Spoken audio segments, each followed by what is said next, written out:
Hello, everybody. Thank you for the warm introduction.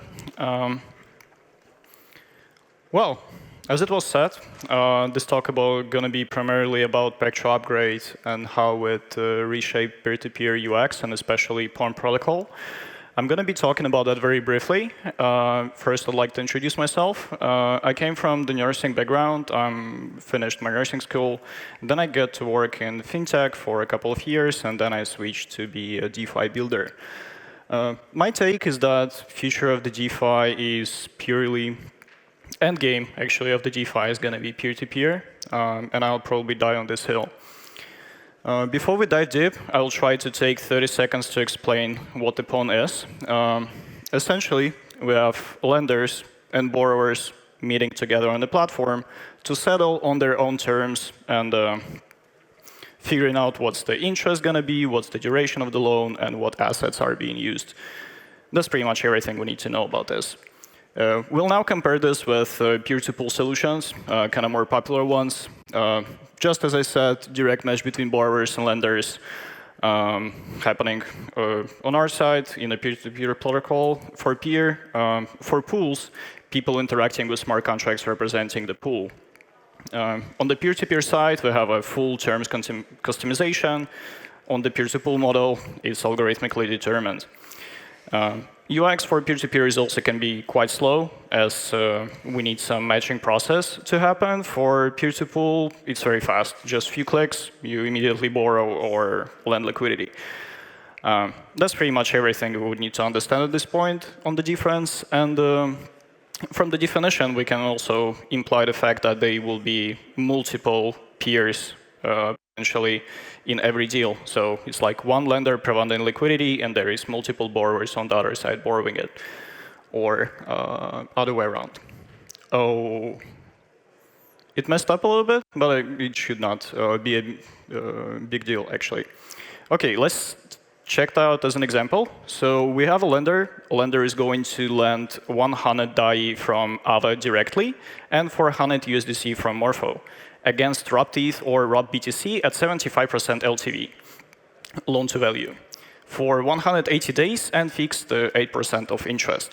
So UX-wise, it will require at least 2 transactions for issuing approvals, 2 more for issuing approvals for pool adapter to be able to spend the money. Then each and every existing offer from somebody else will be additional transaction once more. If there is previous offer that needs to be revoked, plus 1 more transaction. And creation of the new offers, it's 1 more signed type message, which represents the Merkle tree of user intents. So with all of that, I'll calculate it at least 6 steps, plus n, which could be any accepting existing offers. And doing that for multisig will require at least 2 times more signatures. So overviewing all the problems here, we have to issue infinite approvals to reduce future traction of the user with the protocol, which can look scary for some users. Each pull hook that is being added requires additional approval. Merkleized intents, which I'm going to explain on the next slide, is very hard to verify for the users, and they have to be pretty technical to understand what they're actually doing. State update somewhere in the middle may invalidate the latest transactions. It's very tricky to estimate the gas. And as I said, for multisig wallets, this UX came straight from hell. So here is how it actually looks like. To the left, we can see message that user initially signs as intents of terms. In the middle, we can see the Merkle tree that I was previously mentioning. It's not really human readable. And to the right, we can see the toast, which includes all the user actions that needs to be sequentially executed to be able to provide the liquidity. Well, with Pectra hard fork, we are now able to batch user transactions together for any type of user accounts. Previously, it was possible for any account abstraction.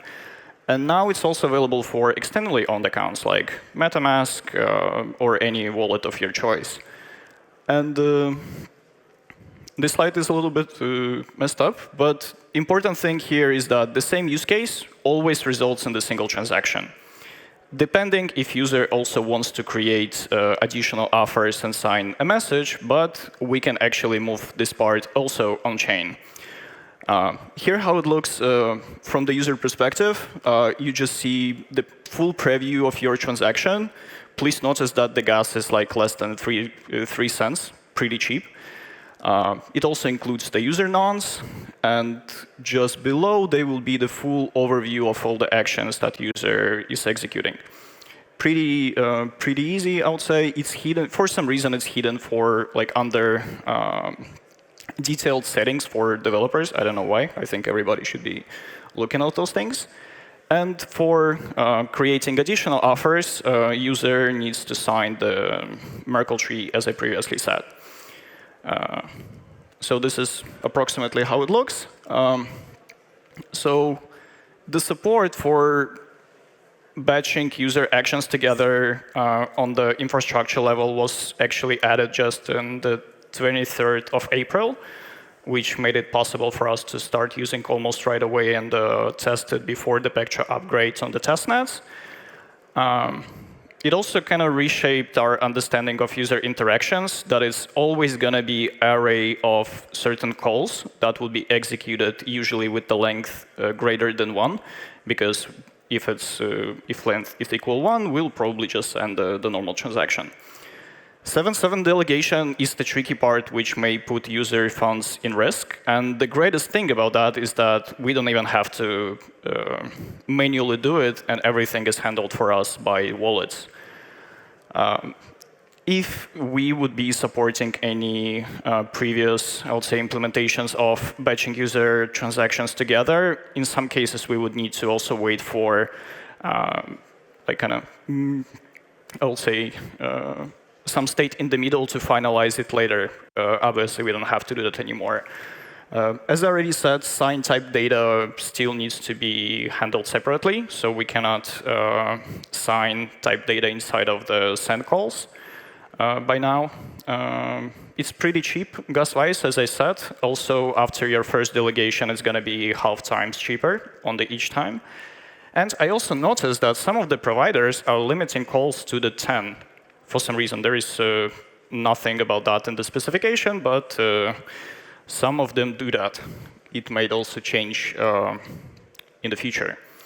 So to address the previous problem that I was bringing with signing some not really understandable hash and understand what it is, we can also move offer placing directly on-chain. In this case, we would not need to store any of the user signatures anywhere. It will work natively for externally owned accounts and any account abstraction. It also makes data indexable by subgraphs. User would have to pay additional gas for placing those offers, but thankfully, it can also be sponsored. And it's only safe to do for the proposals that are using on-chain data, aka oracles. For the off-chain price, for the off-chain creation of offers, there are some benefits as well. I would say we can aggregate intents also across different chains, and it doesn't have to be limited to a single one. So it's pretty, I would say, good UX for the lenders or for the borrowers who would like to expose themselves to multiple chains at once. In this case, if we are doing off-chain offer placement, dApp needs to preserve the signature somehow. But creation of off-chain offers allows us to have the private or public placement of those offers. And also the price is 0 gas for signing the message, only the approvals themselves. Here are some more screenshots of how things actually look like. The first screenshot is the pop-up window that you can see in your wallet when you'll be asked if you would like to upgrade your account to smart account. Unfortunately, you cannot see the delegation code here directly. Some of the other wallets that supported showing the code that is actually being deployed for you. In the middle, once more, the overview of the user transactions together. And to the right is something that is going to be natively accessible as an example of safe wallet, which uses account abstraction. And everything that works for EOA automatically works with this solution as well. So as a recap, now we don't have to issue infinite approvals anymore. We can issue the exact amount that user want to transact. The API, or application programming interface, that we are using for sending those actions is shared between different implementations. And users can actually see what they're signing, which is a quite big problem, which led to a few problems historically. And now also each flow would rather be executed atomically or returned as the list of user actions that would need to be handled by application and somehow rendered. On the other hand, there is obviously an adoption lag. Most of the wallets and users still haven't opted in.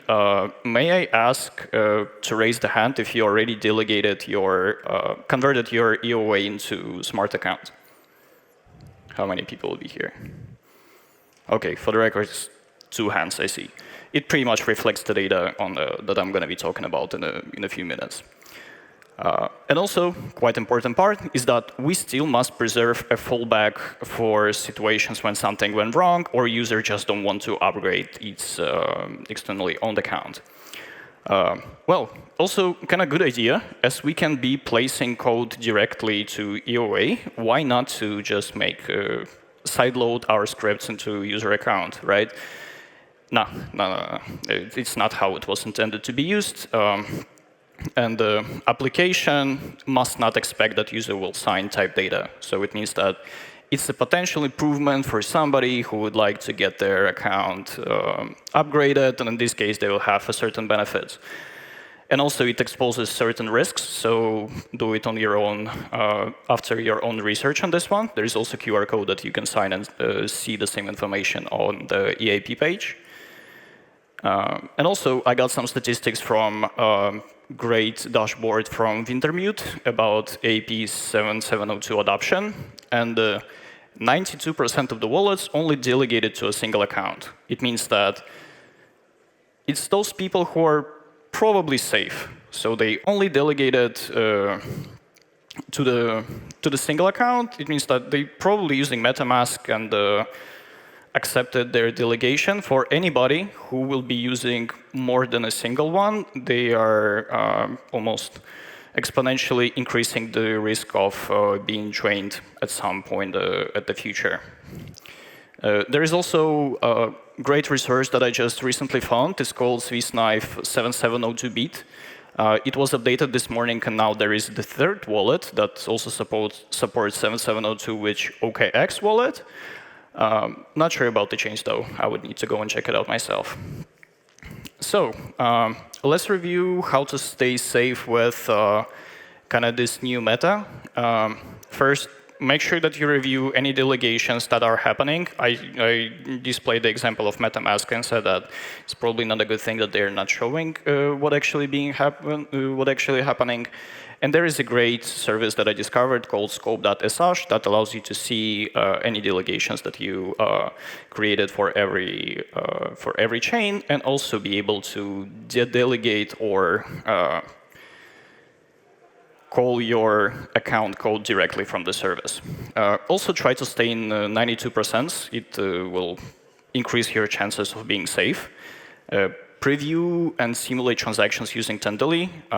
It might be slightly technically challenging to do, but it will for sure will keep you safe in the future. There is also such things as wallet alerts and Watchtower. If you're not familiar with them, check them out and set it up. There is also on-chain insurance that are partially covering 7702s. And for sure, don't wipe sign. That's pretty much it from my side. So you have a couple of minutes. I'll be able to answer your questions.